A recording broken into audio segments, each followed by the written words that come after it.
Halo semuanya, pernah gak sih kalian tuh bingung mau pilih karir apa atau jangan-jangan cuma ikut-ikutan tren aja?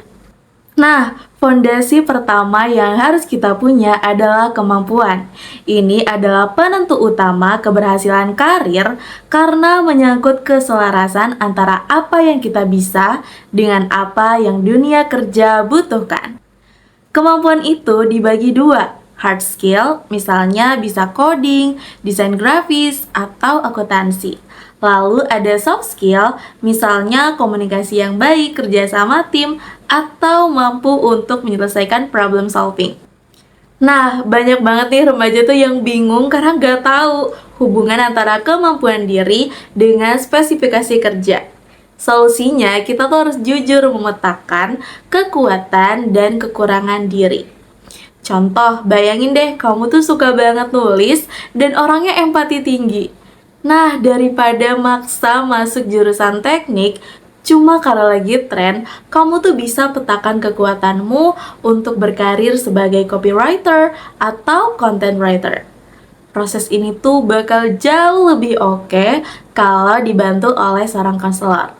Konselor membantu kita melihat diri secara objektif, biar kita tuh nggak gampang goyah sama tekanan sosial atau omongan orang lain. Yang kedua, aku mau ngejelasin tentang bakat, your hidden potential. Kalau kemampuan adalah apa yang kita bisa lakukan sekarang, bakat itu adalah potensi bawaan lahir. Ibaratnya adalah kompas alami kita. Sayangnya, masih banyak nih yang belum sadar sama bakat terpendamnya. Akhirnya cuma ikut-ikutan, pilihan teman, atau sekedar nuruti kemauan orang tua. Padahal kalau kita kerja sesuai bakat, kita tuh bakal jauh lebih efisien kerjanya, juga akan cepat tanggap, dan pastinya nih lebih bahagia. Gimana sih cara nemuin bakat ini? Nah guys, secara formal kita tuh bisa ikut tes minat bakat atau tes jabatan. Terus, secara praktisnya itu bisa banget lewat wawancara naratif kayak cerita hidup, atau langsung terjun aja nih jadi relawan volunteer dan magang gitu. Contoh nyatanya gini deh, kamu tuh mungkin gak sadar punya bakat kepemimpinan dan negosiasi. Begitu kamu coba ikut relawan pengatur acara atau event organizer, kamu tuh ngerasa, wah, aku tuh cepet banget ya paham cara ngatur orang dan nego sama vendor. Dan aku tuh ngerasa nggak beban sama sekali. Nah, itu tandanya bakat kamu tuh udah mulai terasah. Selanjutnya, yang ketiga, aku ingin membahas kapasitas belajar, how you grow. Teman-teman, dunia kerja itu berubah cepet banget. Disinilah kapasitas belajar menjadi peran penting. Kapasitas belajar itu tercermin dari gaya belajar kita.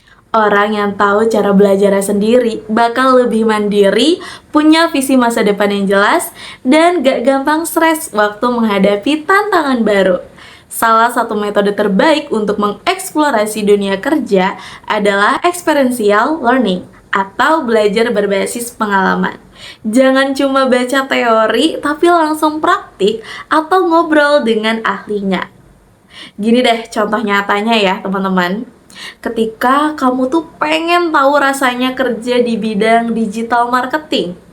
Nah, daripada kamu tuh cuma baca buku atau baca-baca teorinya aja gitu ya, kamu bisa banget langsung ikut stimulasi atau bikin proyek kecil-kecilan atau sharing langsung nih sama praktisi yang udah kerja di sana. Dengan kapasitas belajar yang baik, kamu bakal cepat menyerap informasi dan meminimalisir salah pilih jurusan atau profesi. Jadi intinya teman-teman, sukses karir itu bukan soal keberuntungan, tapi soal meramu 3 hal tadi: kemampuan, bakat, dan kapasitas belajar. Kenali kemampuanmu saat ini, gali bakat terpendammu, dan terus asah kapasitas belajarmu. Kalau ketiganya itu udah sinkron, kamu gak cuma bakal punya karir yang cemerlang, tapi juga karir yang bisa membawa manfaat di masa depan. So teman-teman, sekian materi yang aku bawakan pada hari ini. Sampai jumpa di video selanjutnya. Bye!